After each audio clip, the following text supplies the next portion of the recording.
one. What is up, YouTube? HPJ here, and good afternoon to y'all. So today we're going to be taking a look at the Master Duels Forbidden Limited List. Also, by the way, happy June to you all. It is June. It's Pride Month. It is um, it is a glorious month to celebrate things, and also it's the first month of summer. Hell yeah! So a lot of things to be joyous about. So I'm gonna bring you guys some positive energy as we try to talk about the Forbidden Limited list for for Master Duel.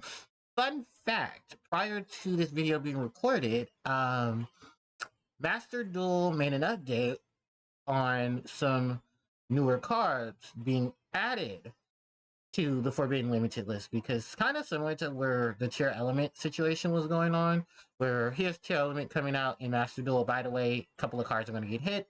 That's basically what they're doing here in the OCG with Master Duel. I mean, not OCG. With Master Duel overall, as Master Duel situation is basically, yeah, we have some new cards coming in and a new special pack. By the way, here's the cards that are going to be hit before the actual set itself comes out. So if you guys, don't worry, I will make sure that all of this information is given to you all. Trust me, I would not leave you guys high and dry. Trust me. All right, so why don't we go ahead and we start taking a look at everything. So starting off is that this list won't come to effect till June, but the new cards I believe won't come till later on, and I want to say later on as um I want to say after the initial, because there's going to be an update, and then once the update happens, then they're going to initiate that addition to the ban list. So I think everything will be on there, and then the newer cards will be coming out. By the way, the newer cards are the bestials in the branded support that's supposed to be coming out. So newly forbidden are Cyberstein, Smoke Grenade of the Thief, and Terraforming. Then for the newly limited, and this will include these guys, Bestial Magnum and Bestial Bisuworm, Agido, the Ancient Sentinel, Keldeo, the Sacred Protector, and Mudora, the Sword Oracle. All 5 of them will be limited. Then for the newly semi-limited, we have Gear Suit of the Oracle's Mech Knight, Sprite Blue, Cyber Angel Benton, Nidir Servant, and Metaverse. So usually all of this will be applied together once the Forbidden Limited list itself comes out. And I do believe that everyone who's currently playing the events now won't be affected by the things that are being um, set in stone till after. So I think everything, once the updates and stuff happen, then everything will be set in stone at that particular time. So yeah, that is basically all of the Forbidden Limited list updates for the month of June, unless something massively changes them. Which, knowing them, yeah, I wouldn't be surprised. We're probably gonna have more updates and stuff like that coming on once that happens. So, with that said, why don't we go ahead and why don't I go ahead and just, give my input on each section. So, Cyberstein being forbidden, that is probably just a preemptive and a solving grace to what's going on with Fusion, because besides Verde Anaconda, you have to also deal with Cyberstein. There's no real restrictions to Cyberstein except for, oh, I'm just checking about more than half of my life points if I start off with Cyberstein, because Cyberstein says you have to pay 5,000 life points in order for you to summon a fusion monster from your X deck. I mean, you look at old school, you give Cyberstein FTK's worth it. Now, even looking at what Cyberstein does now, Cyberstein basically can become a starter play, bring you a second monster, then you can link into other things and have other cards and stuff go off because of fusion monsters that are going to be present on the field. That's stuff for like Tier Element, Shadal, Bastial. Well, not Bastial, because Bastial don't have fusion monsters. I'm sorry, Branded. They have fusion monsters. Just all types of fusion monsters and fusion shenanigans can happen because of the fact that Cyberstein was part of that lineup to help start a lot of those problems in a lot of the situations that were going on. So I can understand why banning Cyberstein was a smart thing. I mean, look at the TCG and look at CCG. Cyberstein got banned as well because Cyberstein was just doing way too many things that we did not need happening in the game. Next is Smoke Grenade of the Thief. This is simply just to deal with hand destruction.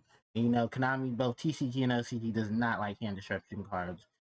Funny enough, this was a spell card, so it was already abusable as it was to actually take advantage of um, the overall shenanigans that were going on uh,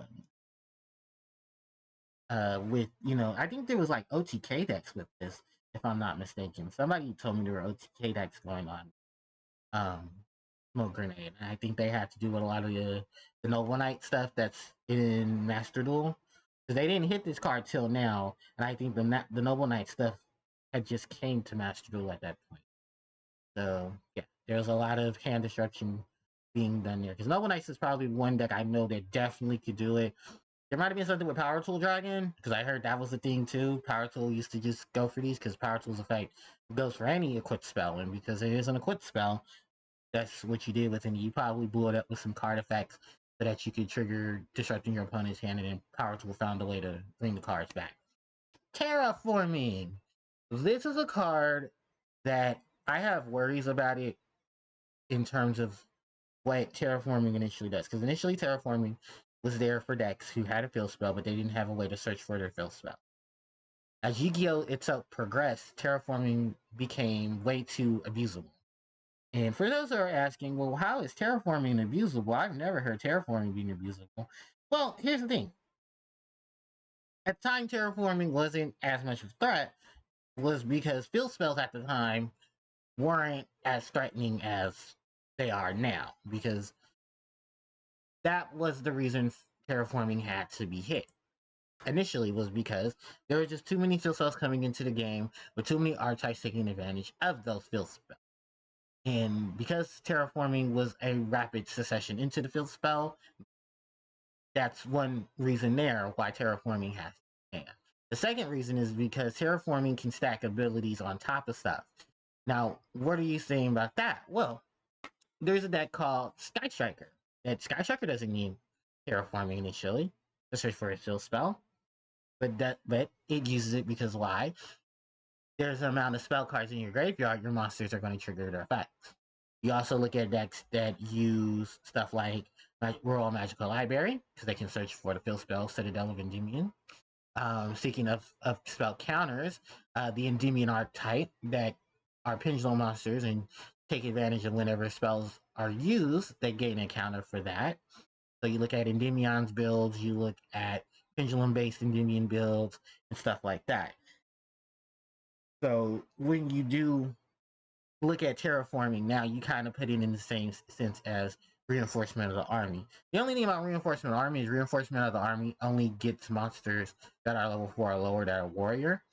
However, it's still a generic search because the only thing that you're really searching for is a level 4 warrior, a level 4 or lower warrior. With terraforming, you're searching for any field spell. And the base of generic there is that it just doesn't apply the attribute, so you can search for any attribute of monster. But I think sadly enough, that's kind of the only real thing I can think of at the time that I can say this is just as close of a search card that I can say for this. I mean, even Asphytes. Stratos was banned for a similar situation. Stratos could search for any hero monster, including copies of itself. Terraforming can just search for field spells, and sometimes a field spell can even search for a field spell. Because that's also another thing you have to think about. Terraforming search for field spells that became field spells, because pseudospace was. So it leaves that whole situation of field spells being searched and then giving benefits to just the fact that terraforming itself, a card, is being played versus a spell card being. So you think of all these archetypes that love to abuse spells, and then you think of, oh, well, terraforming itself is a spell, so that accumulates to that as well. Plus, like I said, there's so many broken field spells as opposed to what's outside. The only downside now is that decks that did use a field spell unfortunately won't have a way to search for their field spells. Unless there are spells and traps in the deck that can particularly search for field spells. I believe many of archetypes in current meta have it, but OG Yu-Gi-Oh decks don't. So sadly, you just have to play in older formats and stuff like that that use terraforming um, as multiples or just had terraforming access. Moving on from there, of course, is well Ishizu's cards. And Ishizu's cards, I don't know why they were at 2. I thought they were going to be at 1 at this point. And I'm just going to say this for all 3 of them. Agido, Keldo, and Mudora were just as responsible for what was going on with, I think it's Kelbeck? Yeah, Kelbeck. And I was like, well, wait, Kelbeck's hit to 1. Well, why isn't Agido, Keldio, and Mudora? And I was like, I know Tier Element is doing that much damage that these cards haven't been limited either. But now they're limited. So, I mean, it's only a vision of time before they just say fuck it and ban them. I mean, that's kind of quickest, Yu-Gi-Oh! Archetype setup that's been banned. Because literally, this stuff is just crazy. It's mill your opponent's deck, mill your deck. Oh, look, I have Exchanging Spirits in the graveyard. I can do additional mills, or I can do additional recovery. And because of how the one archetype in the game that takes advantage of it loves to use it, not to mention they still have that one particular field that have the grass is greener to benefit off of it even more, which I'm shocked that hasn't been banned, to be honest with you. But I guess they said, well, it's limited, so it's not much of trouble. But even then, you can still search for it. So not making anything more easier when you have to deal with issues of things that you're still generating the problems for. When it comes to the semi-limited section, I mean, these are just probably just answers to things or to recover things as needed. Metaverse, because there's no terraforming. Remember, Demise of the Land is still a thing, and I believe that other card too. Not pop-up. Set rotation, that's still a thing. So there's still advantages to that. Just getting fill spells from the deck and putting them onto the board. Nadir Servant, that is to bump up Dogmatica, and more so Dogmatica engine that is included in the branded, so that's going to help out there even more. Cyber Angel Benton, that is to give the buff to Drytron, and of course that's just one more additional Cyber Angel the Cyber Angels get to play. Because, I mean, it's sad though, when you look at cards that are this old, or now just coming to the game in the modern era, and they're basically supposed to be meant for this particular archetype. But this archetype is like, wait, I can use this and become tier. And that's basically what happened. Sad, but it's true. Blue Boy getting hit to 2, this probably used to slow down Sprite. The mashup Sprite has. And Girsu going to 2 is to help with the bump that Mech Knight's already got now that I think one of their Link monsters is now at 2. The Ib, I think it is, or the one that's based off of Ib, the Mech Knight. Yeah, and then on top of that, there is, of course, the Bestial monsters that are coming out. Bestial Magnum and Bestial Dusserworm. No, Dusserworm. I'm sorry, because Yerm, that would be a Y, not a U. But basically, yeah, Bestial monsters, plus a lot of the stuff going on. Bestial is basically a good answer to dealing with Tier Element, because they can banish stuff in the grave. Most of the Tier Element monsters are dark, so that helps them out in terms of dealing with that, because you manage light or dark. And then they have some really cool effects too, like popping stuff on the field, banishing things, and probably hitting 2 of the bigger hits into the deck too. Sucks because we're underneath them, but unfortunately they won't be that. There won't be much for you to access with it now, because unfortunately they're going to be fucking limited. So yeah, that sucks. It really does. But yeah, my input on this is, I mean, they hit what they needed to hit, but they also took too long to hit it. And then hitting the bestial monsters probably was a saving grace, but also at the same time, wow, you guys are really catering to Tier Element, huh? I guess with the next wave of really new, meta cards coming to fruition, they'll have to hit Tier Element hard again. Precursors or not. But, that's my opinion on the Forbidden Limited list as it stands. And if you guys have your own opinions, you can definitely leave them in the comments section below. Thank you guys so much for watching. I do appreciate you guys' support, and I appreciate you guys being here Don't forget to like, comment, share, and subscribe to the channel as it helps me out tremendously. You can also hit the notification bell so you guys can be informed of when I do upload more content to my channel. Social media links are in the description box below, and you guys can catch me live on twitch.tv/HarpiePlayerJoe. So with that said and done, thanks everybody for watching, and HPJ signing out. Take care.